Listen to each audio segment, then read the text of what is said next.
What's up guys, this is Merc Music and today I have some big news to share with you guys about Call of Duty 2017. Well, let me clarify because some of you guys have definitely heard about this already, but there's probably a good portion of you guys out there who have not heard about this information at all. I was getting a good amount of tweets and comments about it, so I figured I'd share this information with everyone. So yeah, the big news is that Create a Class is not going to be in the next Call of Duty game. I'm on Black Ops 3 right now. This is what Create a Class looks like. You essentially pick your primary and secondary weapons, your lethal and tactical equipment, and your perks. It's nothing too crazy or complex, but it has been an integral part of Call of Duty for quite a while now. And for Call of Duty WW2, it's not going to be existent. Okay, just calm down. I know what you're thinking. Merc Music. If there's no Create a Class, how am I gonna hit dang trick shots? Okay, well calm down there, Phase Boost. First of all, why are you trying to hit trick shots in World War II? And second, shock charges weren't invented in 1945 yet, so you can just calm down there. But kind of on a more serious note, I did want to talk about this a little bit more in depth. It definitely has a lot of people worried about the multiplayer because, well, because the last time there was a major change to Create a Class in Call of Duty, it didn't go over so well. If you guys remember, in Black Ops 2, the Pick 10 system was introduced and it was hailed as one of the best Create a Class systems ever. Now that can be a matter of opinion, but it actually was a pretty decent system. But after Black Ops 2's Pick 10 system, we had Call of Duty Ghosts, which had the 50+ perk system. At the time, this was the COD community, and Call of Duty Ghosts was just like,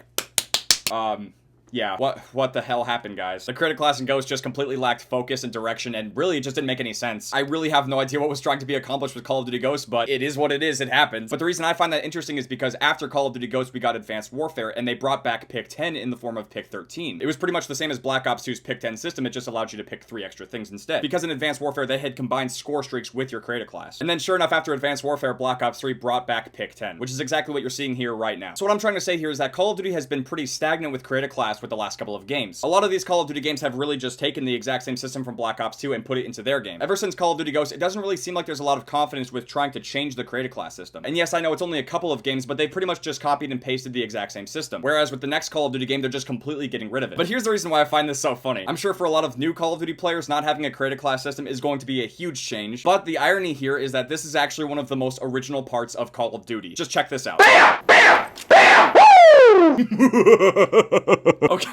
Okay, let me explain. Prior to Call of Duty 4, which is the game I started with, there was no Create a Class. It was pretty much as simple as the next COD game could end up being. You just pick a soldier and you play the game. It's that easy. So what we want to know now, and the question we should be asking is, are our characters going to be as limited as they were back then? For some time now, we've been very accustomed to having tons of options and choices with Create a Class. For a while now, we've been able to mix and match tons of different perks and weapons and create all kinds of ridiculous combinations to diversify our playstyles. But now I'm curious to see if we'll even be able to pick our own weapons. And I know that sounds kind of crazy, but that's how Call of Duty used to work back then. For example, if you were playing on the American side, you could only choose the Thompson, and if you were playing on the German side, you could only pick the MP40. Now, we weren't really that restricted with World at War. You could pick any kind of weapon regardless of whatever faction or team you were on, but actually limiting weapons based off of factions was actually a critical element of older Call of Duty games. And in fairness, that was one of the stronger points of the early Call of Duty games, conviction and simplicity. Back then, you didn't have to worry about what you want to have for attachment slot number 5 or which kind of dab you want to do at the end of a game. Back in my day, we didn't have all these fancy gizmos and the whips and the nays. It was a simpler time, a better time. When I got a 25 kill streak, I didn't get a game-ending nuke. I would just teabag the shit out of everyone. Thug life, bitch. Oh my god, I don't even know. Oh, this is dumb. I'm a crazy old geezer. But yeah, it definitely was a simpler time. You would just pick your soldier and you would play the game. And now as a result of Call of Duty undergoing so many different changes, they're actually kind of in an identity crisis, specifically with the factions and multiplayer. For this example, I'm going to be switching to Infinite Warfare. And I promise you, I'm not just doing it to be mean and to hate the game, it's just how I feel. So if by some miracle you have Infinite Warfare, you can go to the Create a Class and you can change your combat rig. And if we just go up and down this list for a little bit, there's something you'll notice about these characters. For the most part, they pretty much look exactly the same. They're pretty much indistinguishable from each other. And that can be a serious problem in multiplayer because you could have a teammate warfighter that looks just like an enemy warfighter and then you don't know who to shoot. It can cause some serious confusion and it makes it very difficult to want to enjoy the multiplayer. But I will give this game the benefit of the doubt because you can see their name and their health bar above their head. However, I'm pretty sure you can use a perk to hide that. Yeah, so if you go to perk 2 and you choose cold-blooded, they can't see your name above your head, which in a game like this, it would be a lot more crucial to use a perk like that because, well, if you use cold-blooded in this game, it could definitely confuse people a lot more than if you use it in like a different game. And for that reason alone, the factions in multiplayer don't feel as concrete and defined as they did in past games. I know this might not matter to some of you guys, but these are the small details that separate an average game from a great game. And when these fine details just kind of slip through the cracks, games can't really improve. Also, real quick, I just wanted to point out that if you're playing hardcore, it makes this situation even worse. Obviously, because in hardcore, you have limited HUD, which means that you can't even see people's names and health bars. At least I don't think so. Let's go find out. Okay, so I can see my teammate's name in hardcore. Something like this wasn't always the case in older Call of Duty games, but I feel like they had to add it in this game because they knew that people would get confused. That guy just got a quad feed with the NV4, gross.